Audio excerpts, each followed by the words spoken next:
प्रज्ञान rover ने चांद से भेजी है एक नई फोटो, जिसे देखकर सारे वैज्ञानिकों के होश उड़ गए हैं। आखिर उस फोटो के अंदर इतना क्या खास है कि वैज्ञानिकों की नींदें उड़ गई हैं? आखिर उस फोटो के अंदर ऐसा क्या दिखा? क्या कोई मूर्ति दिख गई है या फिर एलियन की दुनिया नजर आ गई है? रोवर ने अपना काम शुरू कर दिया है और चंद्रमा की सतह पर घूम घूम कर वहाँ की जानकारी जुटा रहा है। जी हाँ साथियों, आपने सही सुना। प्रज्ञान रोवर ने चांद की भयानक दुनिया की तस्वीरें भेजनी शुरू कर दी हैं। इनमें से कुछ तस्वीरें तो ऐसी हैं जिन्हें देखकर आपके रोंगटे खड़े हो जाएंगे, जिन्हें कुछ देर बाद मैं आपको दिखाने वाली हूँ। साथियों, रोवर के पास 12-13 दिन का ही समय बचा है अपनी रिसर्च करने के लिए, क्योंकि उसके बाद चांद के उस इलाके में रात हो जाएगी और सूर्य की धूप ना मिले के कारण रोवर की बैटरी डिस्चार्ज हो जाएगी, जिस कारण यह अपना काम करना बंद कर देगा और पृथ्वी पर और ज्यादा डेटा नहीं भेज पाएगा। यानी कि उसके बाद हमें कोई नई फोटो देखने को नहीं मिलेगी। हालांकि संभावना यह भी है कि जब वापस से धूप आएगी तो रोवर के ऊपर लगी बैटरी में भी चार्ज हो जाए और वापस से रोवर काम करना शुरू कर दे।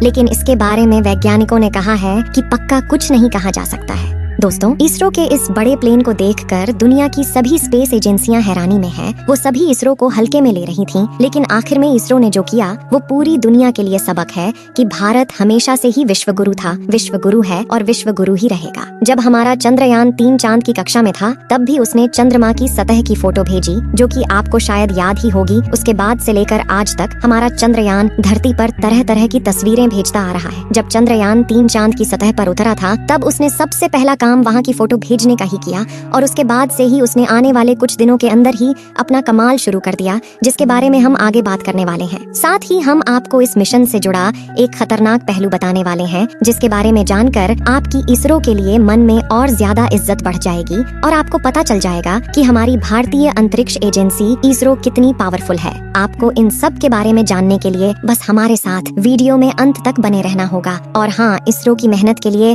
वीडियो को एक लाइक जरूर कर देना और कमेंट करके बताना कि आपको चंद्रयान 3 की सफलता से कैसा महसूस हो रहा है।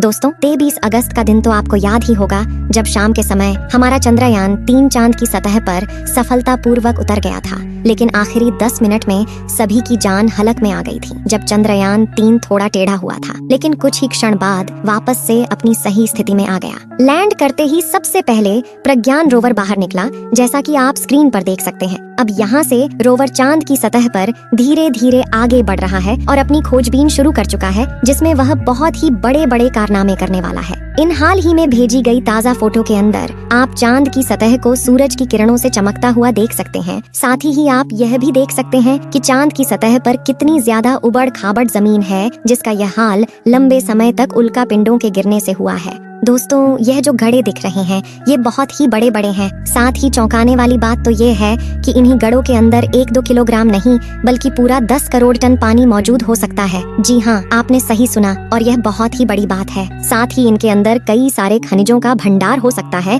जिनकी कीमत इतनी है कि हम सोच भी नहीं सकते हैं। तो आप अंदाजा लगा ही सकते हैं कि चांद पर और क्या क्या हो सकता है। दोस्तों, इन्हीं सब चीजों के बारे में रिसर्च करने के लिए विक्रम लैंडर ने अपने अंदर के रोवर को चांद की सतह पर इधर उधर घूम आना शुरू कर दिया है और अब ये रोवर चांद के सभी खतरनाक रहस्यों से पर्दा उठाने वाला है, जिनको देखकर नासा, रूस, चीन, जापान सभी देश जलने लग जाएंगे कि आखिर भारत यह कर रहा है तो कैसे। यह बात आप जानते ही हैं कि विक्रम लैंडर के ऊपर कोई टायर नहीं लगे हैं जिससे कि वह चल पाए। हमारा विक्रम लैंडर लैंडिंग के बाद बस एक जगह पर खड़ा है और उसके अंदर से निकला हुआ प्रज्ञान रोवर इधर उधर घूम रहा है और जानकारी कलेक्ट करके हम तक पहुंचा रहा है। इसका मतलब यह नहीं है कि विक्रम लैंडर एक जगह पर खड़ा है तो वह कुछ भी काम नहीं करेगा। ऐसा सोचना भी मत, क्योंकि हमारा विक्रम लैंडर खड़े खड़े ही वह काम करेगा जिसके बारे में अन्य देश सोच भी नहीं सकते हैं। यह अपने चारों पैरों पर खड़ा होकर चांद के वातावरण के बारे में रिसर्च करेगा। दिन और रात में चंद्रमा पर बदलते तापमान पर भी अपनी रिसर्च करेगा और अपनी लैंडिंग साइट के आसपास आने वाले भूकंप के बारे में भी कुछ भी खोजबीन करेगा। साथ ही हमारा विक्रम खड़ा खड़ा सतह के नीचे लेजर फेंक कर वहाँ की भी रिसर्च करेगा। वहीं दूसरी तरफ है इसके अंदर से निकला हुआ प्रज्ञान रोवर अपने 6 टायरों की मदद से आगे बढ़ता हुआ अंधेरी दुनिया की तरफ जा रहा है और आगे बढ़ते हुए इसने इसरो को चांद का डेटा भेजना शुरू कर दिया है और अब तक काफी भेज भी चुका है। आपको बता दें कि यह रोवर बहुत ही एडवांस है, मतलब कि इसके अंदर इतनी खतरनाक टेक्नोलॉजी है कि यह किसी चलते फिरते आदमी से कम नहीं है। साथ ही ये भी सतह के नीचे मौजूद पानी के बारे में पता लगाएगा कि आखिर पानी है या फिर नहीं। इसके अलावा यह चांद की मिट्टी और बड़ी बड़ी टानों के अंदर मौजूद मैग्नीशियम, एल्यूमिनियम, सिलिकॉन जैसे बेशकीमती खनिजों की खोज करेगा। इसके अलावा यह चांद के उन रहस्यों से भी पर्दा उठाएगा जहां पर लोगों को लगता है कि एलियन मौजूद है, कोई अन्य सभ्यता रह रही है। साथियों, एक बार तो साफ है कि अगर इस मिशन के अंदर रोवर या फिर विक्रम लैंडर ने चांद पर किसी कीमती खनिज या पानी का भंडार खोज लिया तो यह भारत के लिए कितनी बड़ी उपलब्धि होगी, ये तो हम सपने में भी नहीं सोच सकते हैं। यानी कि जब भी धरती के लोग चांद की तरफ देखेंगे तो उन्हें भारत का झंडा लहराता हुआ नजर आएगा। 15 दिन के मिशन को कंप्लीट करने के बाद रोवर और विक्रम लैंडर दोनों डीएक्टिव हो जाएंगे और आने वाले हजारों सालों तक चांद की सतह पर ही ऐसे मौजूद रहेंगे, यानी कि भारत तिरंगा लहराते रहेंगे, क्योंकि अब इसरो इन्हें वापस नहीं ला सकता है और ऐसा कोई इसरो का प्लेन भी नहीं था।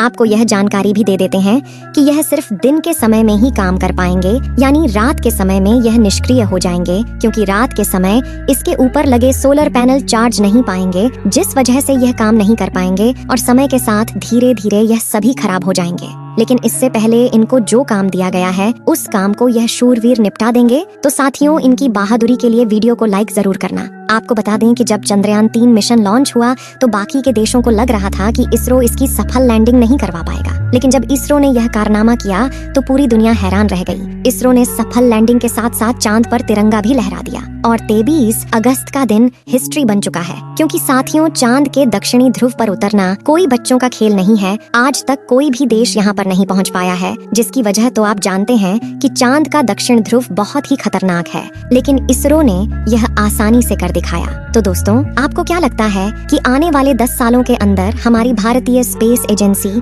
इसरो, नासा जैसी कंपनियों को टक्कर दे पाएगी या उनसे आगे निकल जाएगी? आप हमें कमेंट करके जरूर बताना। जाते जाते हमारी इस वीडियो को लाइक जरूर करें और चंद्रयान 3 मिशन से जुड़ा हर अपडेट पाने के लिए हमारे चैनल को सब्सक्राइब कर लें। Thank you.